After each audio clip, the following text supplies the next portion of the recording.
no matter where the statement has necessarily come from. The content of the statement, how do you relate it to your life? What else can you point finger at?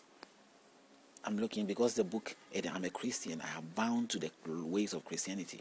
Even though I've not even probably even swore to the book and read through the books, I'm bound to these rules and regulations that if the very book is the production of the demon that I have to live with, I'll never be aware of it, because I have not allowed myself to exploit my own faith. And let me tell you, until a man decided to go up there to the sky, he would never would have been able to verify or prove anywhere he found the idea that the world we live in was round. But until men decided to go outside of this earth, traveling to the skies, that's using the spaceship, and today's development or advancement took us to the space, then we were able to see that the earth that we live on was round. It would have been just a story, because who has gone outside to know?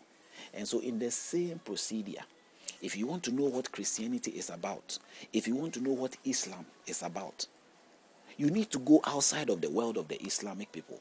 Go outside of the world of the Christianity, and you will see the shape and the size, the pros and cons of Islam or Christianity or Buddhism. So truthfully and honestly, your real mirror is the outsider, not the insider. If you look into the mirror, if there was no mirror, if the mirror is there, you see your reflection in there. What if there is no mirror? You have no way of seeing your reflection. Your only mirror is the outsider. These are the options there for us to discover the truth. Until you go outside of your home, you will never see the paint that you have got on your house is dirty or needs to be repainted. You will live in that house and you always think that your house is right. Yeah, I painted it last week. I think it's cool. There's nothing wrong with it. And for all you know, it has got some splashy dirt all over it. And somebody might be admiring you. But you have to go outside of that scope, that confined place that you are, and then you will discover the answers. Is that the approach you have towards the book? Then you are with me on the journey. Then I'll continue as I keep continuing from there. Because I want you to go outside. Oh, if I go outside, then I'll get caught into it. And I'll be in a vulnerable state. Yes, take the risk of going outside. It's better. It's worth it. It's worth it to go outside and have a good view of what you have been told, what you've heard, whether they are true or not. They say Christianity is good. They say Islam is good. They say Buddhism is good. They say paganism, whichever state or where the situation is good. If you don't go outside of it, you can never see you never come to understand what you've been told.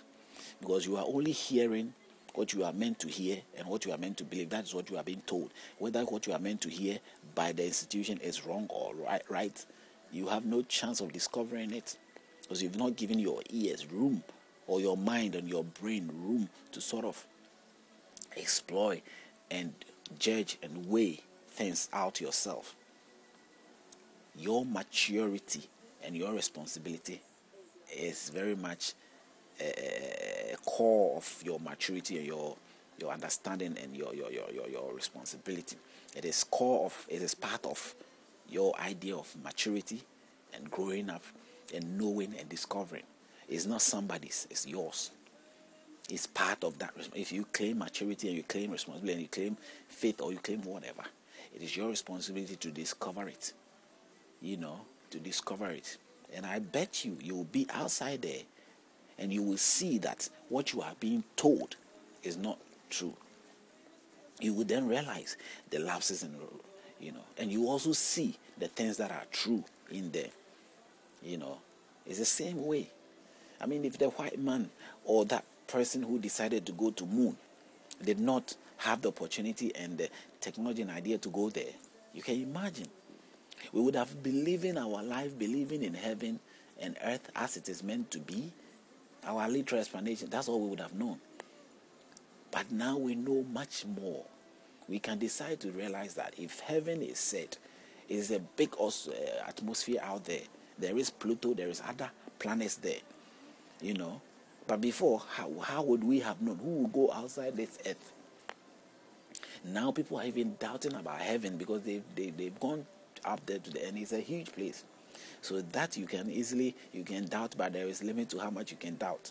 You know, because it's a huge place and you can't travel all over the universe and say that I've searched everywhere and I didn't find heaven. Maybe you've not found, because you cannot go through the whole, like you go around the world. You can't go through around the universe like you go around the earth. When we say the earth, it's a minute, smallest part of the whole universe. You know, but a man's achievement, great achievement, is stepping outside of the earth and discovering that what we've been told in the Bible or in the Quran or in a scientific book somewhere by somebody who was dreaming or whatever, that, or some witch or wizard who travels far and is able to tell us that, oh, the earth is round. Some spiritual inspiration tells us that the earth is round. Now we go there physically, we're able to see that it is true. So that is why people normally value this book, because it has been spiritually saying things that is strange. Because those in the spiritual sense, you can move, they move into high above, they move more than the spaceships. They are more faster than planes and all that. So they're able to see things. I mean, if you realize the witchcraft and wizard people and you engage in any of them and you see them making confessions, they tell you the things they see. So they are more in a state of discovering things. Most of these things that we discover, a scientist can be a witch or a wizard. How would you know? And he will use his abilities of that sense to sort of promote and do the things he do. White people and black people, everybody have witches and wizards alike. We all have that spiritual inspirations taking them that far.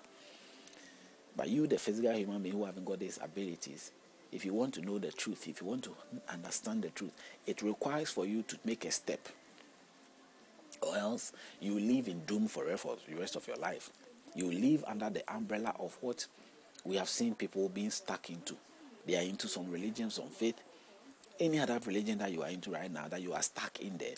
You are stuck in there not because you can't go anywhere, but because you have not allowed yourself to have the room to go outside and have a true picture of what is there for you, for your own benefit. So you die or whatever it is will happen to you as staying there because you are holding to the idea that you have been convinced to accept that you have to commit to us and only us, and don't give yourself room to listen to any other thing that will change your mind, because this is the duty of the institution, to keep you into that situation, and whatever that needs to be benefited from you will be benefited from, because as long as they let go and allow anything to infiltrate, come in, it will stand in the way of what they want to do with you or what they believe is right. And most of the time, those people who are keeping you in that situation, some of them are mostly aware of it, they've discovered, but for their own selfish ways, they keep you there. Some of them today don't know. There are religious people who are strongly, seriously committed to the religion and truly believe in the religion.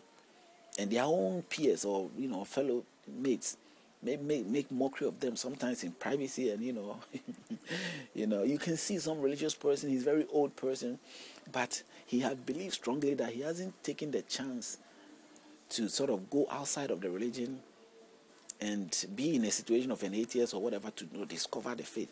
He hasn't taken the opportunity to go outside to discover things, to open himself up to other things that he's supposed to learn from.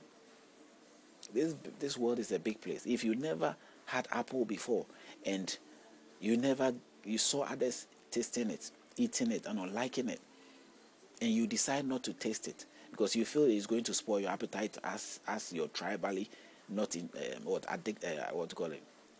you're not tribally in some sense used to it.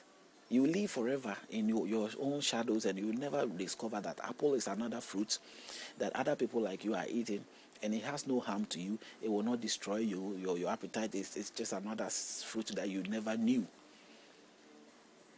You go to Muslim, if I never made the step to buy the Quran, if I never took that step, that hard, difficult step, that I know that I have brothers or people out there who have made that step. If I was still hard-headed, which I have been hard-headed for very long years of my life, over 30 years of my life, very hard-headed.